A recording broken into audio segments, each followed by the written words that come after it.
കയറി ഞങ്ങൾ കാര്യം പറഞ്ഞ ലോക്ക് ചെയ്ത്. എന്തായാലും എല്ലാവരുടെയും വിചാരം നല്ലത് തന്നെ. ഒരുപാട് നന്ദി അത് കേട്ടതിലൊക്കെ, സന്തോഷം.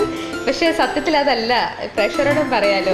കറുത്ത ഷർട്ട് ഇട്ട് ഇരിക്കുന്ന മനുഷ്യന്റെ ഉള്ളിലും അതുപോലെ തന്നെ കറുപ്പാണ്. ഒന്നും പറയില്ല. നിലയുടെ വീട്ടിലുണ്ട് അതിൽ അഭിനയിച്ചതിന് നിലയുടെ സംസ്ഥാന അവാർഡ് കിട്ടി, പിന്നെ കുറെ പ്രൈവറ്റ് അവാർഡ്സ് കിട്ടി. ട്രോഫികളുണ്ട്. സോറിയല്ലേ. വന്ദേ മുകുന്ദ ഹരേ ജയ ശൗരി സന്താപഹാരി മുരാരി ദ്വാപര ചന്ദ്രിക ചർച്ചിതമാം നിന്റെ ദ്വാരകാപുരിയെവിടെ ക്രൂരനിഷാദവും കൂലക്കുഴൽ പാട്ടും അമ്പാടി പൈ